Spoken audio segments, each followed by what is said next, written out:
할렐루야. 아멘. 오늘 예배에 나오신 성도님들을 주님의 이름으로 축복하고 환영합니다. 우리 옆에 분들과 함께 인사 나누시겠습니다. 잘 오셨습니다. 네, 잘 오셨습니다. 네, 잘 오셨습니다. 환영하고 축복합니다. 네, 오늘 저는 하나님의 선한 손길이란 제목으로 하나님의 말씀을 함께 나누길 원합니다.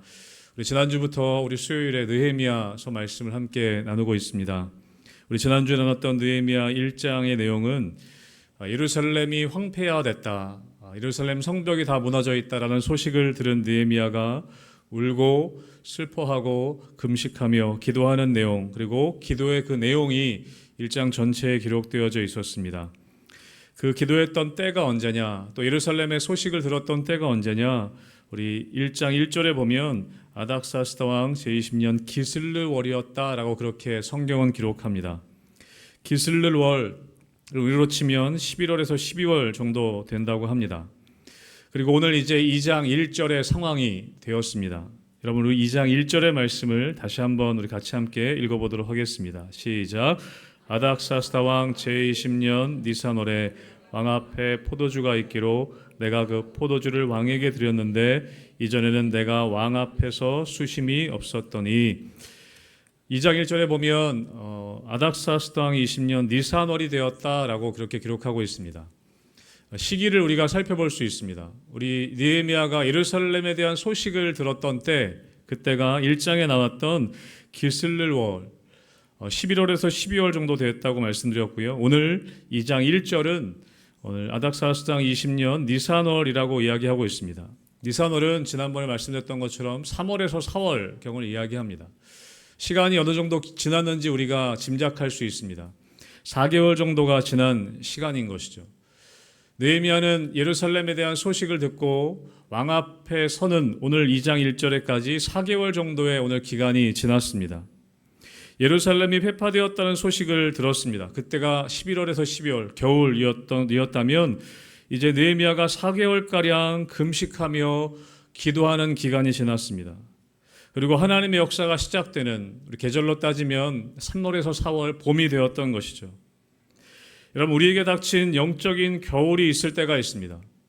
우리가 영적인 겨울이어도 우리의 삶의 자리 가운데서 그 상황 속에서도 절망하지 않고 실망하지 않고 낙심하지 않고 여러분 함께 기도하며 우리가 나아간다면 우리에게 닥친 겨울이라는 시간 가운데서 오늘 느헤미야와 같이 그 1장 가운데 1장을 넘어 이제 2장에 반드시 희망의 봄이 오게 될 줄로 믿습니다. 단순히 계절이 지난 것이 아니라 우리 느헤미야는 그 겨울이라는 그 계절, 어찌 보면 영적인 계절입니다. 영적으로 회파된, 예루살렘이 회파된 영적인 겨울과 같은 그 시간 속에서 느헤미야는 기도했습니다. 금식하며 울며 기도했습니다. 하나님은 그 기도하는 한 사람을 통해서 이제 영적인 봄이 오도록 하나님은 이끌어가고 계신 것을 우리는 말씀을 통해 보게 되는 것이죠. 여러분, 그 4개월 동안 느헤미야는 열심히 기도했습니다. 금식하며 울며 기도했습니다. 그런데 눈으로 봤을 때는 아무 일도 일어나지 않는 것처럼 보였을 수 있습니다. 그러나 실제로 눈에 보기에는 아무 일도 일어나지 않는 것처럼 보일지라도 느헤미야가 기도하는 그 4개월 동안 여러분, 하나님은 일하고 계셨습니다. 아무 일도 일어나지 않은 것이 아니라는 것이죠. 여러분, 다니엘서에 보면 이런 말씀이 있습니다. 다니엘서 9장 23절의 말씀을 우리가 함께 읽어보겠습니다. 시작. 곧 내가 기도를 시작할 즈음에 명령이 내렸으므로 이제 내게 알리러 왔느니라. 너는 크게 은총을 입은 자라. 그런즉 너는 이 일을 생각하고 그 환상을 깨달을지니라. 아멘. 가브리엘 천사가 와서 다니엘에게 일러주는 장면입니다. 다니엘이 계속해서 기도하고 있었습니다. 다니엘서 9장에 가브리엘 천사가 와서 뭐라고 말씀하고 있냐면 내가 기도를 시작할 즈음에 명령이 내렸다. 여러분, 기도를 시작할 즈음에 하나님께서 이미 명령하셨다는 것입니다. 여러분, 우리가 눈에 보이는 어떤 일이 일어나지는 않을지라도 여러분, 분명한 것은 무엇이냐면 우리가 기도하기 시작할 때에 하나님께서 일하신다는 것입니다. 우리가 기도를 이미 시작할 때 하나님께서 명령하신다는 것이죠. 여러분, 우리의 눈에는 다른 것들이 보이지 않을지라도 하나님은 우리의 기도의 시작을 아시고 그 기도가 시작되기를 기다리시고 하나님은 그때부터 이미, 아니 그 이전부터 이미 준비하고 일하고 계신다는 것입니다. 사랑하는 성도 여러분, 실망하거나 낙심하지 마시고 우리의 삶에 영적인 겨울이 찾아올지라도 영적인 기슬월이 찾아올지라도 여러분 그때가 바로 기도해야 될 때임을 알고 느헤미야와 같이 기도하기를 시작할 때 여러분 하나님의 일하심이 시작되는 실제로 하나님의 일하심이 경험되어지는 여러분 영적인 니산월을 맞게 되시기를 주님의 이름으로 축복합니다. 오늘 니산월이 된 것이죠. 이건 단순히 그냥 시기만을 이야기하는 것이 아닙니다. 이것은 하나님이 이제 실제로 일하심을 경험하는 그런 시기를 오늘 우리에게 알려주고 있습니다. 여러분 그렇게 4개월이라는 시간이 흘렀습니다. 말씀드린 것처럼 그냥 그 시간이 흐른 것이 아니라 느헤미야는 기도하고 그 4개월 동안 금식하며 또 생각하고 성벽 재건에 대한 그림을 그리고 있었을 것입니다. 여러분 우리는 어떤 일에 집중해서 그것만 생각하고 또 간절히 기도하고 그것에 대해서 생각하고 고민하고 나아갈 때 여러분 우리가 은연중에 그것은 드러나게 되어 있습니다. 우리가 기도하는 것, 우리가 생각하는 것, 내 마음에 품고 있는 것은 말하지 않아도 그것이 드러나게 되어 있습니다. 그리고 그것을 말하게 되어져 있습니다. 우리가 어떤 일에 집중하면 얼굴 표정이든지 우리의 행동이든지 우리의 말이든지 여러분 그것이 은연중에 드러나게 되어 있습니다. 여러분 그것이 느헤미야에게는 어떻게 드러났냐면 2절 말씀에 이렇게 기록되어 있습니다. 2절의 말씀도 같이 함께 한번 더 읽습니다. 시작. 왕이 내게 이르시되 내가 병이 없거늘 어찌하여 얼굴에 수심이 있느냐 이는 필연 내 마음에 근심이 있음이로다 하더라. 그때 내가 크게 두려워하여. 아멘. 여러분 느헤미야가 얼마나 깊이 근심하며 기도하고 금식하며 기도했던지 왕 앞에서도 그 마음을 감출 수가 없었습니다. 왕이 그것을 알아보았습니다.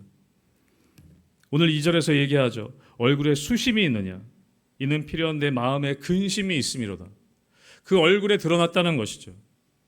여러분 느헤미야의 근심은 무엇으로 인한 근심입니까? 그것은 자신의 나라와 민족으로 인한 근심이었습니다.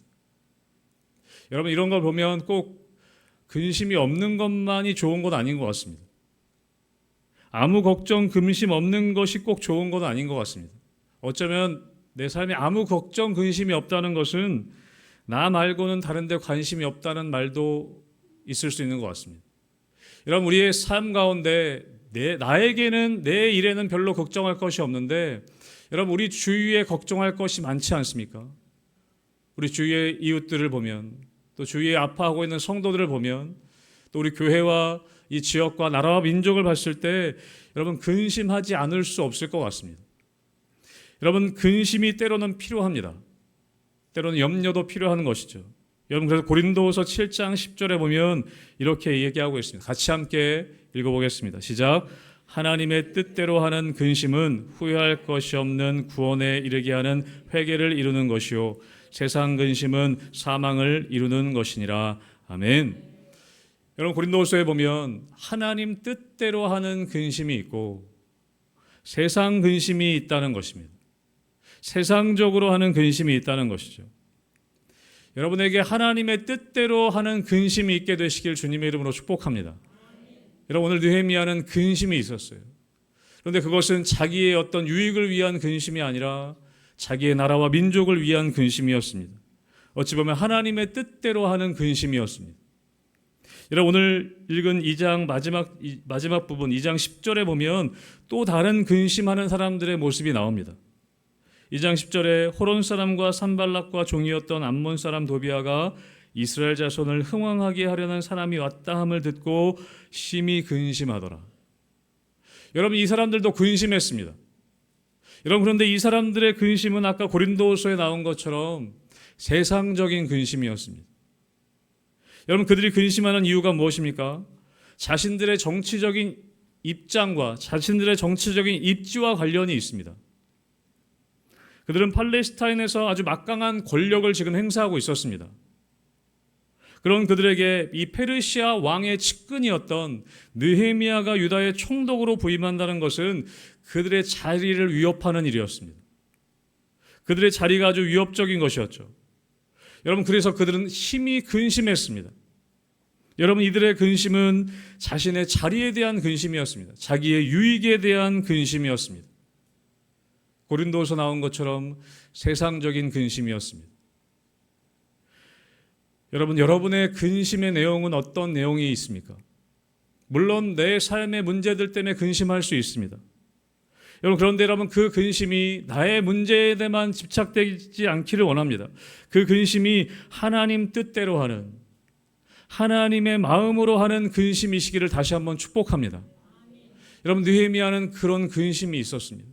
자기 나라와 민족에 대한 하나님 주시는 마음으로 하는 근심이 그 가운데 있었던 것이죠. 그러나 산발락과 도비아는 자기의 유익을 위한 근심이었습니다. 세상적인 근심이었던 것이죠. 느헤미야가 기도하며 하나님의 뜻대로 근심하자 여러분, 산발락과 도비아가 근심하기 시작했습니다. 여러분, 이것은 무슨 뜻입니까? 여러분, 우리가 하나님의 뜻대로 근심할 때, 하나님의 마음으로 근심할 때 여러분, 우리의 적들이 근심합니다. 여러분, 우리가 하나님의 뜻대로 근심할 때 여러분, 사단이 근심합니다. 사단이 염려하기 시작하는 것이죠. 여러분, 우리 교회가 하나님의 뜻대로 하는 근심을 하기 시작할 때 여러분, 사단은 근심합니다. 저 교회가 도대체 무슨 일을 하려는 걸까? 여러분은 사단을 근심하게 하는 분들입니까? 아니면 사단을 안심하게 하는 분들입니까? 쟤는 무슨 짓을 해도 나는 안심이다. 그럼 사단이 만약에 이렇게 생각한다면 별로 좋은 증상은 아닙니다. 우리가 무슨 일을 해도 사단이 안심한다면 그럼 교회에 그것은 문제가 있는 것입니다. 우리 교회가 뭔가에 대해 근심하기 시작할 때 사단이 그것을 근심해야 합니다. 우리 교회가 어떤 일을 계획할 때 사단이 불안해해야 합니다. 그것이 교회여야 한다는 것이죠. 여러분, 저는 우리 교회가, 우리 희망교회가 사단을 근심하게 하는 교회가 되기를 주님의 이름으로 축복합니다. 우리가 예배 드릴 때마다, 우리가 어떤 일들을 계획할 때마다 하나님이 근심하시는 것이 아니라 사단이 근심하고 사단이 불안해하고, 여러분, 그것이 교회의 모습이라는 것입니다. 여러분, 오늘 느헤미야가 근심하기 시작할 때 오늘 산발락과 도비아, 그의 적이었던 산발락과 도비아가 근심하기 시작했다는 것이죠. 여러분, 3절의 말씀 우리 같이 함께 우리 한 번 더 읽어보겠습니다. 3절 말씀 같이 읽습니다. 시작. 왕께 대답하되 왕은 만세수를 하옵소서. 내 조상들의 묘실이 있는 성읍이 이제까지 황폐하고 성문이 불탔사오니 내가 어찌 얼굴에 수심이 없사오리까 하니. 아멘. 여러분, 느헤미야가 작심한 듯이 자신이 기도하고 걱정하고 있는 내용을 왕 앞에서 이야기합니다. 어떻게 내가 근심하지 않을 수 있겠습니까? 오히려 왕에게 반문하고 있습니다. 여러분, 이 당시의 상황을 아시면 여러분, 느헤미야가 이렇게 말하는 것은, 왕 앞에서 이렇게 얘기하는 것은 정말 간 큰 사람이 아니면 할 수 없는 말입니다. 여러분, 사실 왕 앞에서, 고대의 이 왕 앞에서 얼굴 표정을 잘못 지으면 그것으로도 죽임을 당할 수 있습니다. 얼굴이 수심이 가득한 그 얼굴 표정이 들킨 것만으로도 여러분, 사실은 죽임을 당할 수도 있는 것이 바로 당시의 상황이었습니다. 여러분, 당시 이 페르시아 왕국의 법도를 보면 왕 앞에서는 지극히 개인적인 감정을 드러내서는 안 되었습니다. 우리나라 조선시대도 마찬가지였겠죠. 왕의 마음을 언짢게 하면 그것은 바로 처형감이었습니다. 여러분, 그리고 이 당시의 왕은 아닥사스다 왕이었습니다. 여러분, 고대의 기록을 보면 이 페르시아의 초대 왕이었던 고레스 왕은 굉장히 온화한 왕이었다고 기록합니다. 이방 민족들에게 관용을 베풀었습니다. 그래서 이스라엘 백성들을 포로 귀환을 시키지 않았습니까? 다시 돌아가라고. 여러분, 그런데 이 아닥사스다 왕은 당시의 문서를 보면 그는 감정적으로 굉장히 나약하고 신경질적인 사람이다. 그리고 권위주의적인 성품의 폭군이라고 소개하고 있습니다.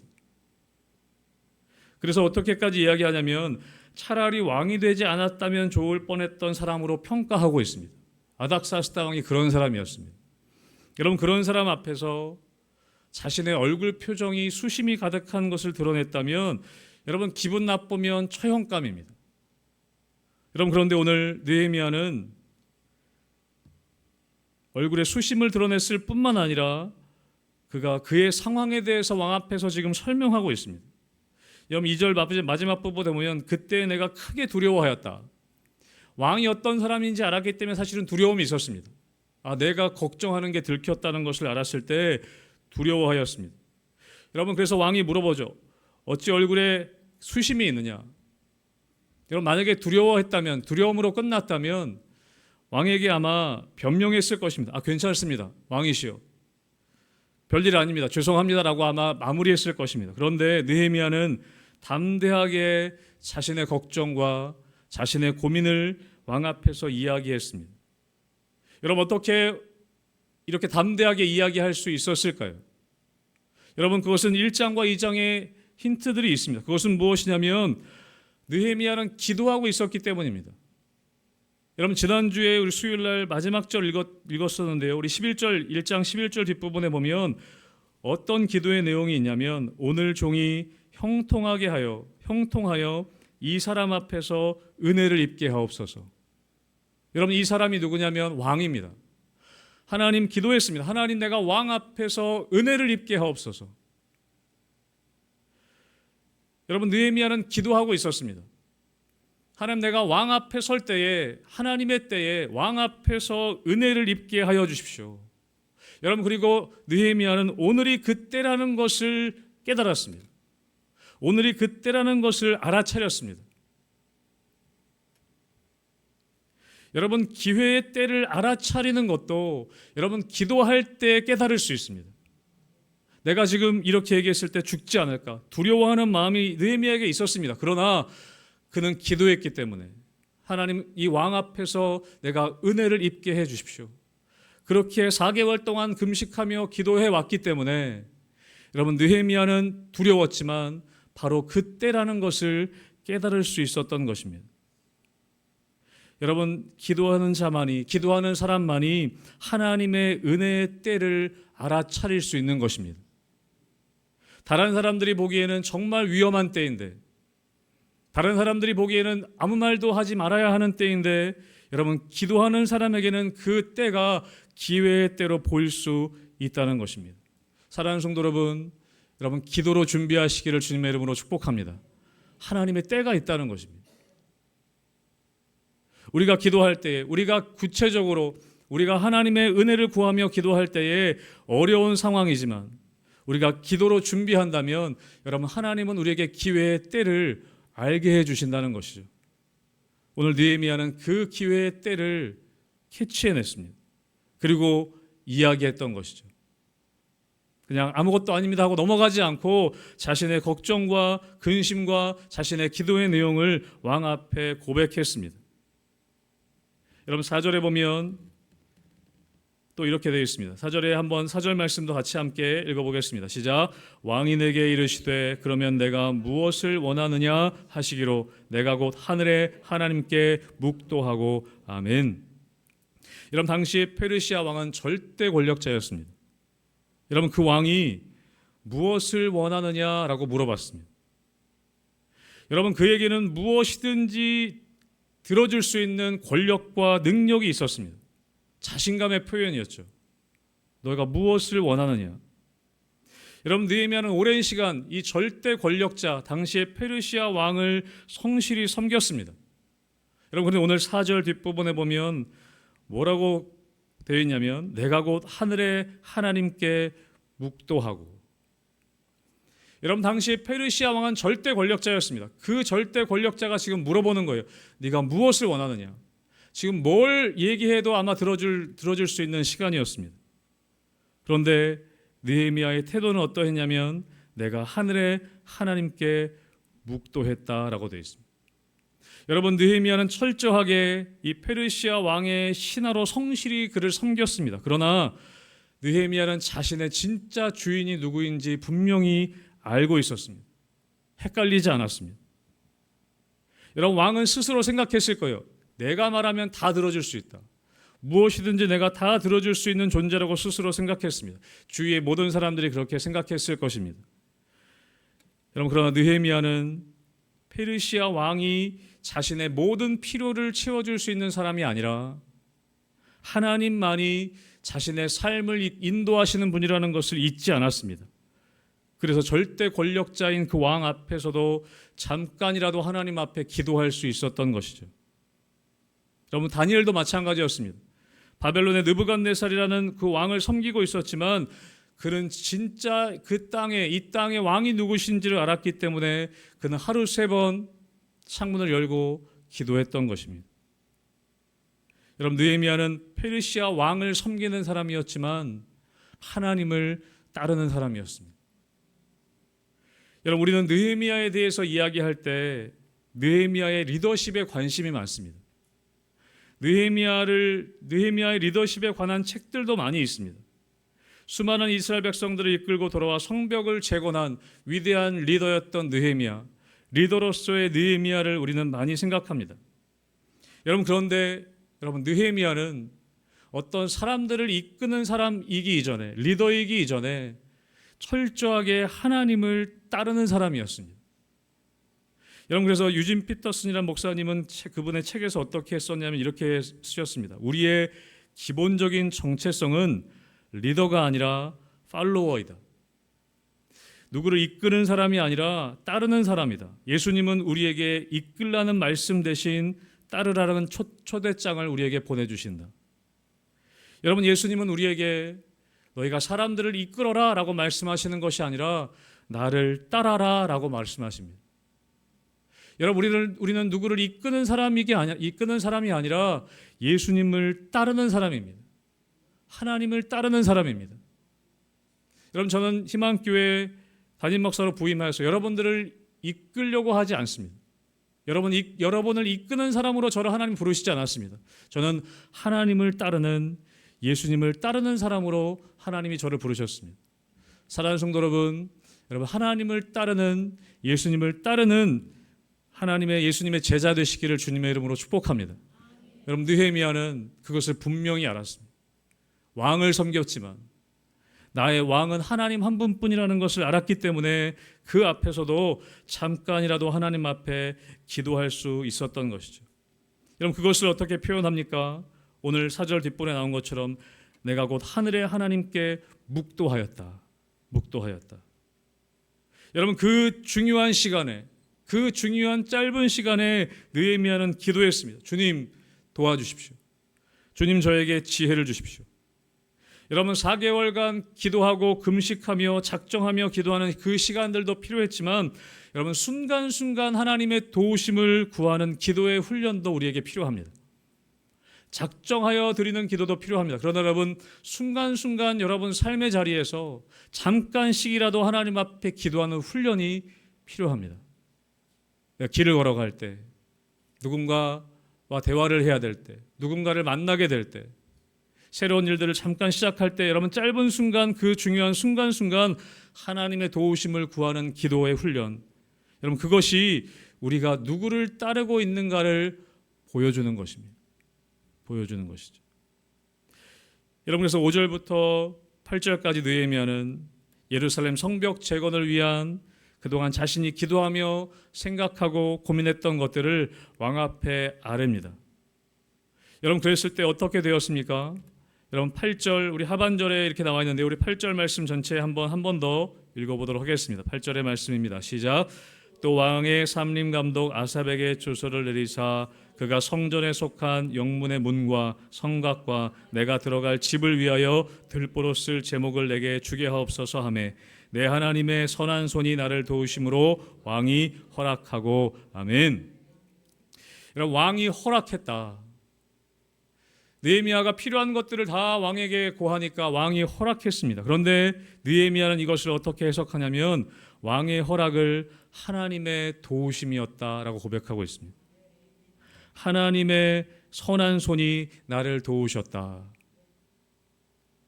여러분, 우리가 기도할 때 우리의 삶을 도우시는 하나님을 경험하게 됩니다. 우리를 인도하시는 하나님의 손길을 느끼게 됩니다. 아, 하나님이 도우시는 거구나. 아, 하나님이 일하시는 거구나. 여러분, 그런데 기도하지 않으면 우리는 우연이라고 생각합니다. 아, 우연히 그렇게 되는구나. 여러분, 세상적인 말로 야, 참 재수가 좋다. 그럼 막 그렇게 얘기하지 않습니까? 세상 사람들은 그렇게 얘기합니다. 좋은 일 생기면 야 오늘 재수 좋다. 나쁜 일 생기면 오늘 재수가 없다. 아니면 좋은 일 생기면 내가 잘해서 그렇게 됐다. 나쁜 일 생기면 너 때문이다. 여러분 우리는 그렇게 평가하고 그렇게 해석할 때가 많습니다. 여러분 하나님의 이 일하심을 느헤미야는 기도했기 때문에 왕의 허락을 왕에게 감사를 돌리기보다 물론 감사했겠지만 이것을 하나님의 도우심이라는 것으로 해석했다는 것이죠.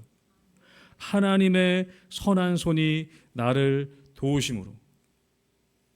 여러분 삶에 이러한 해석이 있게 되기를 주님의 이름으로 축복합니다. 그것을 경험하는 것이 중요한 것이죠. 우리 삶에 일어나는 순간순간의 일들이 그냥 우연히 일어나는 것이 아니라 누군가 잘했기 때문에 물론 그것도 포함될 수 있지만 그냥 단순히 재수가 좋아서가 아니라 때로는 나쁜 일이 일어났을지라도 재수 없어서가 아니라 하나님의 일하심이 그 가운데 있다는 것입니다. 우리가 기도할 때 우리가 영적으로 그것을 느낄 수 있다는 것이죠. 여러분 그런데 하나님의 선한 손이 도우셨다는 말은요, 내가 해야 할 일은 하지 않고 하나님의 은혜의 모든 책임을 넘기는 그런 무책임한 고백이 아니라는 것을 우리는 알고 있습니다. 여러분 하나님의 선한 도우심의 손길 속에는 우리에게 맡겨진 일을 최선을 다하는 태도가 함께 포함되어져 있습니다. 여러분 지난 4개월 동안 느헤미야는 금식하며 기도했습니다. 그리고 기도하고 생각하고 기도하며 준비했습니다. 여러분 그리고 단지 4개월이 아니라 여러분 느헤미야는 지난 20년 동안 자기에게 맡겨진 자리에서 성실히 일했습니다. 성실히 왕을 섬겼습니다. 여러분 그것이 씨앗이 되어진 것입니다. 여러분 시편 말씀에 보면 눈물로 씨를 뿌리는 자는 기쁨으로 거두리로다 라고 우리에게 말씀하고 있습니다. 여러분 하나님의 도우심의 손길이 있습니다. 그러나 눈물로 씨를 뿌리는 자, 우리가 눈물로 씨를 뿌리고 성실히 가꿀 때 하나님께서 하나님의 때에 하나님의 방법으로 곡식단을 거두게 해주시는 것입니다. 아멘. 여러분 하나님의 은혜는 로또 맞기를 바라는 요행이 아닙니다. 그냥 가만히 있으면서 하나님의 은혜로 어떻게 되겠지, 그것이 아니라 우리의 성실한 삶의 태도 위에 하나님의 선한 손길이 덮여질 때 우리는 하나님의 일들을 경험하게 되는 것입니다. 단지 우리의 노력으로 할 수 없는, 비교할 수 없는, 우리의 노력으로만 할 수 없는, 비교할 수 없는 놀라운 일들을, 그 하나님의 일들을 경험하게 되는 것입니다. 여러분 예루살렘 성벽이 무너진 지 140년이 지났습니다. 페르시아 왕국이 들어서고 고레스 왕이 이스라엘 백성들을 다시 포로에서 귀환한 지, 예루살렘으로 돌려보낸 지, 1차 포로 귀환한 지도 벌써 80년이 지났습니다. 여러분 성벽을 재건하려는 많은 노력들이 있었습니다. 그러나 그 되지 않았던 그 일들이 느헤미야라는 한 사람, 그 사람에게 하나님께서 마음을 부어주신 지 4개월 만에 아닥사스다 왕의 그 식사 자리에서 갑자기 순식간에 그 일들이 풀어지기 시작하는 것입니다. 여러분 이것은 어떤 인간적인 방법으로 한다고 애를 쓴다고 되는 일이 아니지 않습니까? 수십 년이 지나도 되지 않았던 그 일들이 하나님이 역사하실 때 순식간에 풀어지는 것을 우리는 보게 됩니다. 우리가 생각지 않았던 방법으로. 여러분 우리의 삶의 일들도 그렇습니다. 우리 삶의 어떤 공동체 일들도 마찬가지입니다. 정말 저 사람은 믿지 않을 것 같은데, 정말 저 사람은 변하지 않을 것 같은데, 여러분 하나님이 만지시면 순식간에 어느새 변화되어지는 것을 우리는 경험하게 됩니다. 그렇게 하나님이 또한 일하실 수 있다는 것이죠. 여러분 우리 눈에 아무 일도 일어나지 않는다고 아무 일도 일어나지 않는 것이 아닙니다. 여러분 하나님은 일하고 계십니다. 하나님은 지금도 역사하고 계십니다. 우리가 느끼지 못할 뿐이지. 여러분 기도할 때 그 일들이 일어나는 것입니다. 여러분 마지막으로 우리 이사야서 55장 8절과 9절의 말씀을 함께 읽어보겠습니다. 이사야서 55장 8절과 9절입니다. 시작. 이는 내 생각이 너희의 생각과 다르며 내 길은 너희의 길과 다름이니라. 여호와의 말씀이니라. 이는 하늘이 땅보다 높음같이 내 길은 너희의 길보다 높으며 내 생각은 너희의 생각보다 높음이니라. 아멘. 아멘. 여러분, 하나님께서는 우리의 생각과는 다른 방법으로, 우리의 길과는 다른 길로 일하고 계십니다.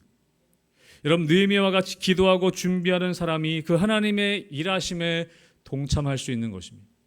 되지 않을 것 같은 일들, 이제는 끝난 것 같은 그 일들일지라도 여러분, 하나님이 마음을 부어주시고 그 마음을 가지고 기도할 때 하나님은 일하기 시작하시는 것입니다.